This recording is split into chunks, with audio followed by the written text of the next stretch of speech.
Okay, so we're going to do the last part of the firefighting system, iaitu part yang ketiga.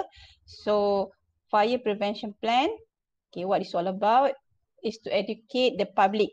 Okay, kita nak educate atau memberi awareness kepada orang ramai mengenai harmful of fire. Mostly on the punca-punca kebakaran. Okay. And supaya semua orang akan aware and ambil peduli. Okay, ambil peduli and make sure kalau boleh kita elakkan daripada menjadi penyebab kepada kebakaran.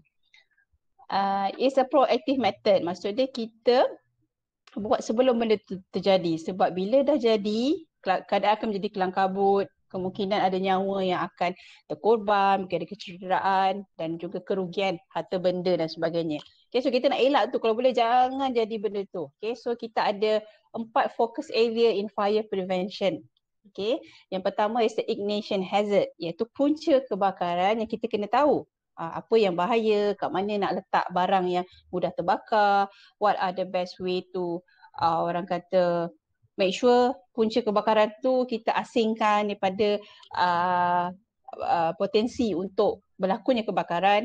And then kita tengok on temporary buildings. Okay, kadang-kadang kita ingat kat building yang dah siap saja kita kena buat fire protection. No, actually temporary buildings pun kita kena buat. Okay, open yard storage and indoor storage ataupun warehouse. Okay, kita akan tengok. Dan all of this related to the OSHA requirement. Okay, these are the question. Okay, yang Umi jumpa since tahun 2018. I go through the finals and also the test.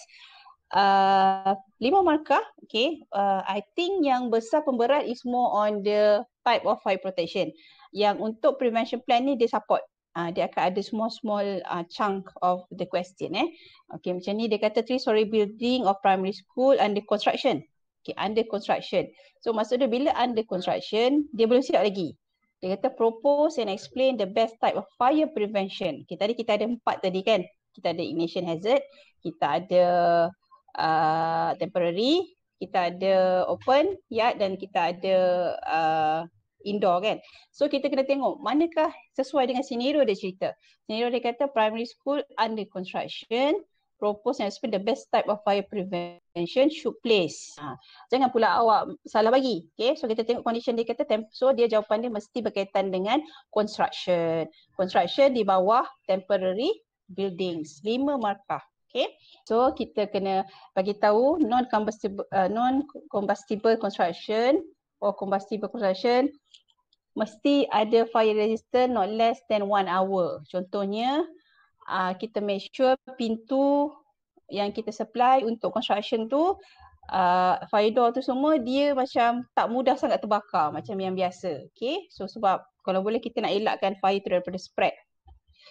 And temporary building kena ada, orang kata kalau nak letak another building, okay, untuk storage ke apa, not less than 10 feet from another building. So dia kena ada laluan supaya apa? Laluan untuk kita keluar masuk. Okay, kalau kita tengok temporary building saja macam tak cukup untuk explain. Okay, so masa construction kita juga ada open yard sebenarnya untuk letak simen, untuk letak batu bata, untuk letak kita punya equipment, okay, scaffolding semua ni. So kita akan ada lagi satu sebenarnya open yard. Sebab kalau kita temporary buildings, it quite tak cukup. Okay, so tambah sikit on open yard sebab kita imagine kalau construction mesti kita akan simpan barang. So kita tambah lagi kat sini 2 point. Okay, kat sini kita kena cari lagi 3 point. Nak cukupkan 5 kan. Kat sini kita cakap resistant not less than 1 hour, 1. Not less than 10 feet from another building, 2. And then satu lagi kita boleh masuk storage of combustible material, contohnya papan, lapis dan sebagainya. Cannot, tak boleh pile, tak boleh tingkatkan more than 6 meter. 3. And then kita boleh tambah driveway in between tempat storage tu dengan bangunan yang nak buat tu at least free from barrier or garbage. Kita tak nak ada halangan, tak nak ada pergi letak forklift satu kat situ ke, pergi letak simen mixer kat situ ke, kita nak dia ada clearance kat situ. And tambah satu lagi, driveway punya size tu should be 15 meter by 46 meter. Okay, so cukup 5. So sebab kalau you buat temporary barrier memang pendek je, dia ada 2 je. Kalau lepas tu campur open yard sebab kita ada area untuk simpan barang kita. So 5. Okay, yang ni boleh pilih yang mana nak. Right. Paling senang portable fire extinguisher kena ada. Itu paling senang. Itu common untuk semua. Benda construction ke, tengah dah siap ke, bangunan temporary ke, portable fire extinguisher kena ada. That one memang confirm perlu ada. So kalau tak ingat macam apa make sure fire extinguisher mesti ada. Yang lain tu you boleh add on.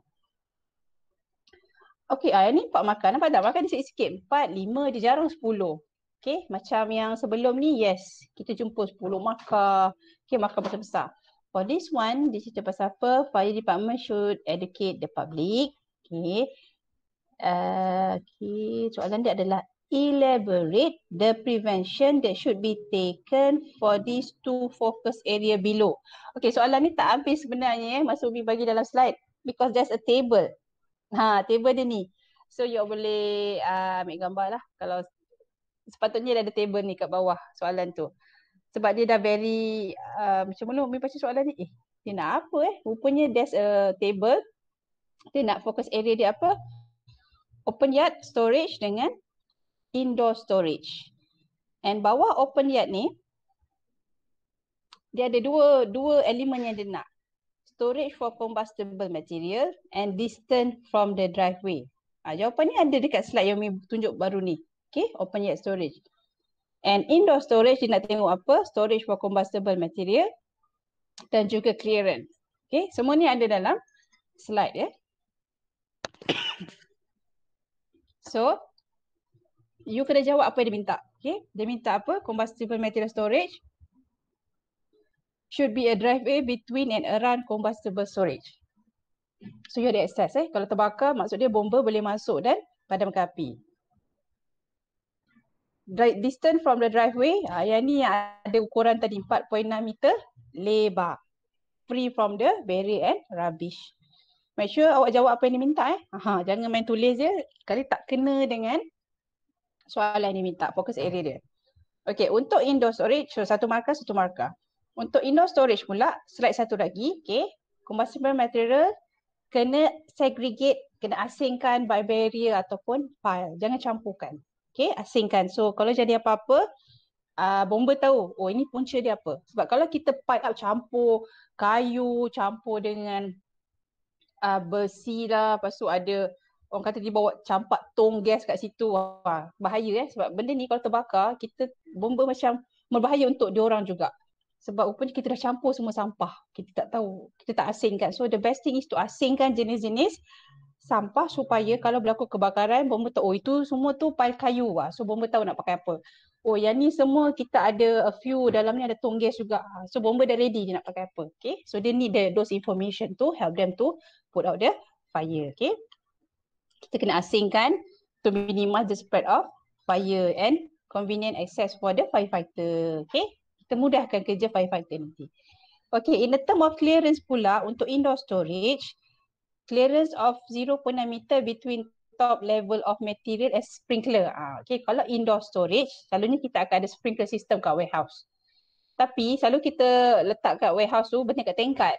Bila bertingkat-tingkat, make sure awak jangan pula dekat dengan sprinkler tu. Nanti air dia nak keluar kata emergency, tak adalah dia terhalang oleh barang awak sebab stack tinggi sangat. So dia kata in the warehouse, indoor, you ada sprinkler system dah bagus. But make sure you jangan pile up barang you sampai you tutup sprinkler tu. Dah tak ada makna sprinkler tu kalau dah tutup.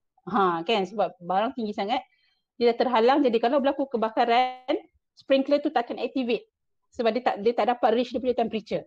Okay, yang satu lagi, katakanlah dia activate tapi air dia tak boleh nak spread out sebab awak letak barang dah tutup dia. So air tu bertakung kat atas kotak tu. Okay, so kita tak nak tu berlaku. So clearance mesti 0.6 meter ada space. So kalau sprinkler tu activate, dia akan spread out the water. Okay, so 2 markah atas, 2 markah bawah, 4 markah. Okay. Okay, ni 5 markah. Elaborate, pendek je soalan ya. Elaborate the characteristic of open yard. Simple je. So, semua information ada dalam ni. So, you choose 5. Okay. Storage tak boleh, combustible material tak boleh pile up sampai 6 meter. Okay, driveway kena ada clearance. Driveway ada dia punya grid dia. Okay, make sure portable fire extinguisher ada. So, you choose any 5. Okay, very simple, straightforward. Soalan dia very straightforward. Yang lain tu dia ada cerita-cerita kan, ini straightforward. Okay, characterize 2 type of fire prevention that should be implemented in paper milling industry. Okay, bila dapat soalan yang ada spesifik, paper milling industry, automotive industry, semiconductor industry, you kena imagine dulu. Okay, imagine kilang kertas macam ni. Okay, kertas adalah combustible, mudah terbakar. Okay, dia kata fire prevention dalam kilang kertas. So, dalam kilang kertas, first kali ignition hazard. Okay, sebab kilang kertas kan, dia mudah terbakar. So, make sure anything yang mudah terbakar, kita kena, orang kata, elakkan daripada smoking. Ini wajib. Kan, actually kat mana-mana tak boleh smoke lah sekarang ni. Kilang ke, mana ke dah tak boleh. So, senang je. Make sure smoking memang tak boleh langsung. Okay, tak boleh langsung dekat dengan that area. Okay, and then kita kena ada signage mengatakan kat sini ada barang mudah terbakar. Okay, and any maintenance activity dalam kilang ni pun kena, orang kata, close.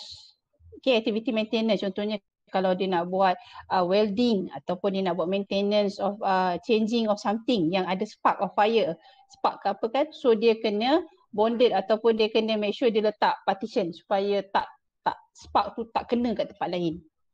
Okay, so ignition penting untuk kilang paper and also open yard sebab kita tahu storage untuk barang-barang mentah untuk buat paper ni dia boleh di pile up kan, sebab dia buat daripada apa tu, kadang recycle paper kan, kita buat paper balik ataupun kita pakai bahan mentah daripada paper punya, nak dapatkan dia punya apa tu, apa dipanggil lah, serat-serat tu kan, nak buat paper. So benda-benda ni dia kering dan juga mudah terbakar. So open yard punya fire prevention kena take care. Ataupun satu lagi, you boleh guna yang indoor juga untuk paper dah siap. Tapi kat sini dia minta 2 je. Okay, so you ambil a few point from ignition hazard and a few point from open yard storage. Mungkin 2, 3 you ambil. Okay, tapi kena ada 2 type. Kalau you bagi 1 type je, tak cukup. Alright, mungkin you dapat 2 markah macam tu. Kalau you bagi 2 type and a few point from each type, you can get 5 marks. Okay. Kalau you tak nak pilih open yard pun boleh, you boleh choose indoor storage. Sebab apa? Paper dah siap, kita tak letak kat luar takut basah. So kita akan letak belah dalam. Kat situ pun ada a few point. Actually kat situ banyak point untuk indoor. Indoor memang detail sikit dia punya requirement. Open yard ni dia tak sedetail indoor storage. Okay, kalau kita tengok outdoor ni ataupun open ni dia macam a few je. Dia make sure jangan pile berapa tinggi and also kena driveway tu kena clear. Kalau indoor ni make sure jangan obstruct fire sprinkler, tak boleh campur barang, kena asingkan pakai barrier. Lepas tu kena clearance fire door kena jaga. So dia lagi detail sikit in the indoor storage. So you boleh pilih any two. Kalau you nak ambil open yard dengan indoor pun boleh. Ignition dengan indoor pun boleh. Okay, just pilih 2. Alright, so that's all. That's all for the fire prevention.